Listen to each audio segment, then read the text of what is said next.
was air and oxygen.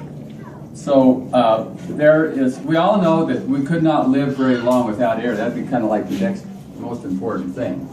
So there's a breathing exercise that I want to, so some of you may want to take some notes, because there's a breathing exercise that you can do to increase not only your oxygen and the effectiveness of your oxygen intake, but also your immune system. In this day and age, we need to do everything we can, right, to have a strong immune system. Well, one of the number one ways you do that is by breathing. Now, this is a simple 1-minute exercise. We're not talking about a bunch of yoga, whatever stuff like this. This is a simple 1-minute exercise that moves your lymph more than any exercise that I know of. And your lymph system is where all of your immune cells are. And if they're not moving, they're not good soldiers. See, they're sentries. They're looking for things. If they're sitting around, then, because say we're not moving and part of moving is breathing, then your ability, your platform to get sick is going to be a lot stronger. So all you do is you lay on your back, and when you lay on your back, you breathe in through your nose. And when you breathe in, you bring your head back and your toes pointed the other way, like this.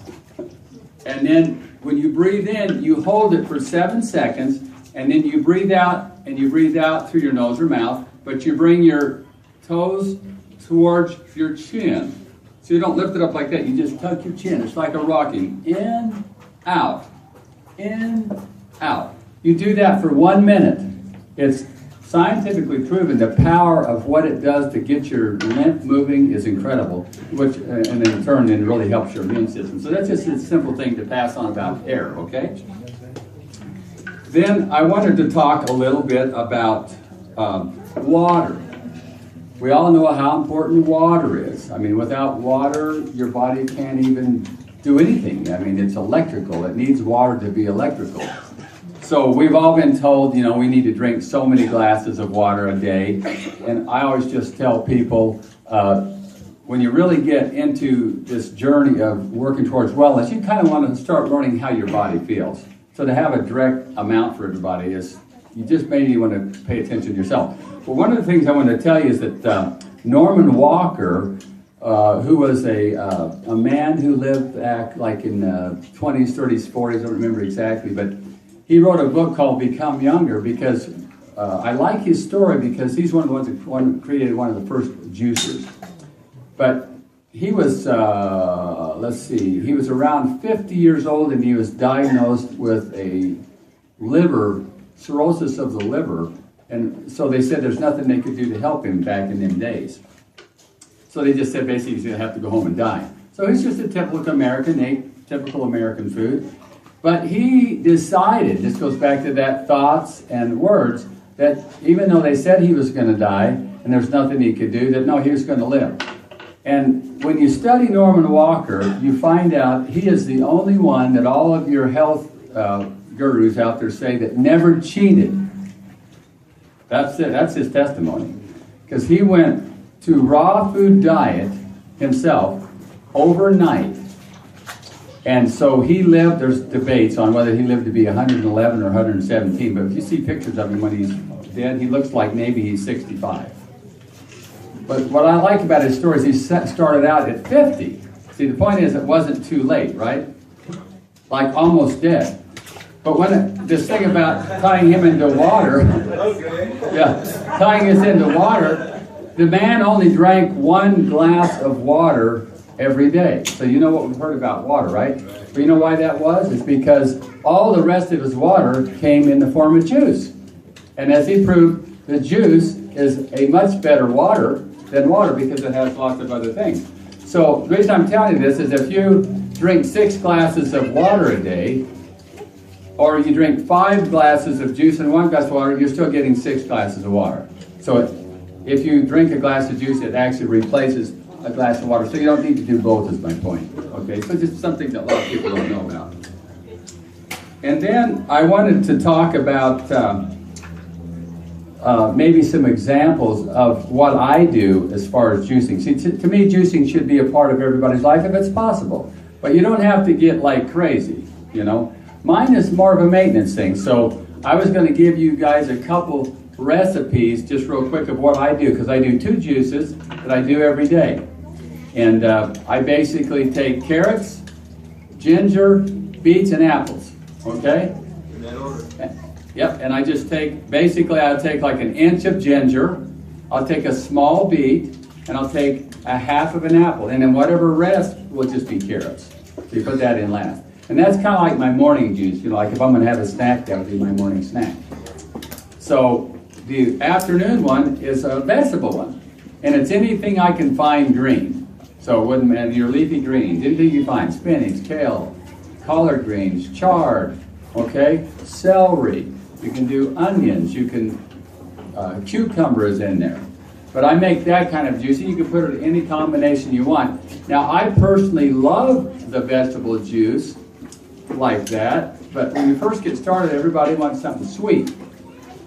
You know, it's like, whoa, that's a little too heavy duty there for me. So you can do like green apples, and sometimes when you're very first starting to juice, you might do 2 green apples with that. Then you get down where you don't need any. So you start where you know you're going to love it, because I'll tell you what, if you don't, you quit. The idea is to make it a successful journey. You're not comparing yourself to anybody else. You start right where you're at, and only you know that. And so that has been, I started out that way. I was a sugarholic, so I had lots of fruit with my green smoothies, to now I don't need any, and I can do it separately, and it's just the same to me. It's wonderful. But I can't imagine starting out that way. I would have quit. It's just human, that's just humans, right? So then I wanted to move in, and I'm moving quick because there's a lot of stuff, and I just want to get enough to give you, so somebody can take something home, you know? So another part that's important for us is to move. If we don't move, we die. That's just the fact of the matter. If our body's not moving inside and out, we die. So in movement, there's several different aspects. One would be stretching. Now there's something I want to pass along about stretching that I've learned by experience. We've all probably read things about stretching, but if you do a stretch in 2 parts, this is the part you want to glean. There's a passive part, which is the relaxed part of the stretch, and I'm going to give you a demonstration in a minute. And then there's a resistive part of the stretch. So everybody's heard of people trying to do the split, so I'll just use that as an example. So if somebody's trying to do the splits, and we're taught in karate and all these things how to do it, and it's like, where there's pain, there's gain. But I can tell you, it's just the opposite. If you want to, and you can get there twice as fast if you'll apply this concept. And that is, if I'm going to do, say, a stretch, and I'll just demonstrate it right here, the 2 parts, just so you can see. Let's just say I want to stretch my shoulder. Let's see, and it wouldn't matter. If you get the concept to do a relaxation part and a resistive, then you can apply it to any muscle that you want to stretch. So let's just say I want to stretch this muscle. I'm holding this and I'm pulling it over, right? That means this arm's doing no work, right? That's called the passive part. So you bring it over, whatever the stretch is, and you hold it for like 10 seconds. And let it relax and breathe, breathe, breathe, breathe. Don't hold your breath. And then after 10 seconds, you're going to resist back the opposite way. So I'm going to push, isometric, right? But when you push, you're not straining. It's like 5 pounds of pressure. You're just trying to engage the muscle. You're being nice to yourself is exactly what's happening. So you're going to push back here for about 10 seconds. Then you're going to take it out of the stretch and you're going to rub wherever you felt it, just to neutralize it. Now, because you're nice to yourself, when you go back the second time, you'll automatically go 2 or 3 inches further. I'm telling you, as opposed to you hurt yourself, you go back, you can hardly get back to the same place without saying, oh, I'll just have to grind through it and grin and bear it. And I just recommend that people do about 3 or 4 reps, that's enough, of that way. And if you do it every day, it doesn't take very long to stretch whatever it is you want to stretch. And I have like just 6 or 7 stretches that I do. It takes me less than 10 minutes. But you want to keep moving. So part of movement is stretching. The other part, of course, is resistance. Now this is really important because resistance exercise is at the top of one of the most important things, especially to women, men too, this subject of osteoporosis. Now I like to cover this because it's rampant in this country, osteoporosis. And this part, the exercise part, I'm going to cover now, and later on I'll cover the nutritional part, because there's two parts to the osteoporosis. But when you have osteoporosis, it has been proven that one of the main reasons you get it is because you're not doing resistance. So resistance is not aerobics. That's not going out and running, okay? Resistance would be like lifting weights.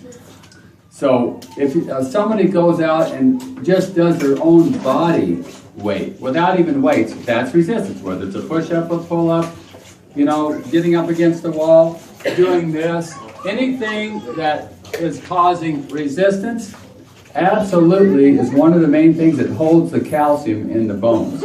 That's a proven fact. So having said that, if people have money, I tell them to go get a whole body vibration machine. If you've never heard of those, they developed those for NASA astronauts, because when they go out into space, there's no gravity. Guess what? They'd all come back home with osteopenia. And so we got to figure out a way to help these guys.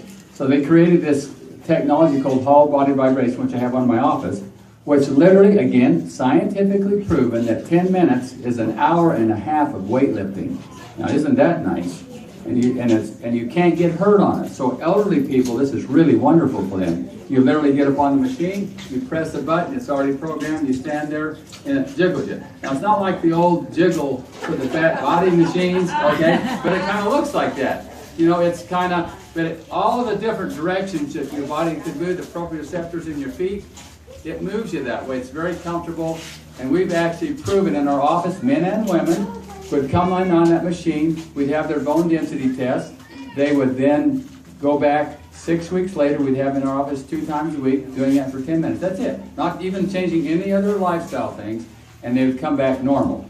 So we've proven it in our office, and of course it was already proven scientifically. So that's called whole body vibration. It's a good thing to Google up and just check it out. But just simply doing without money, you can do resistance. So just remember, that's a very important part of preventing osteoporosis. And of course, then there's the aerobics. And I used to be a runner. Of course, you know, that's very hard on the joints. And so in this day and age, I don't run. So simply getting out and walking is one of the best exercises. Aerobically, walking as quickly as you can. It's a great exercise. And then the second thing is, as we get older, we want to try to do it without gravity. So I have a mini trampoline, which to me is one of the best exercises for 2 reasons, or 3 reasons. It's resistive exercise, it's anti-gravity, but it's still resistive.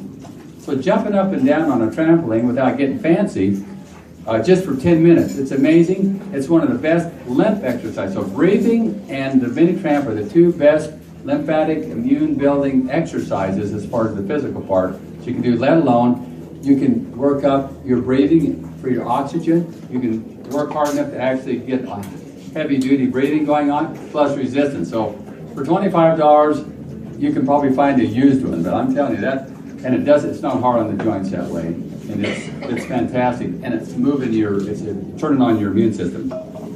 Now, let's see.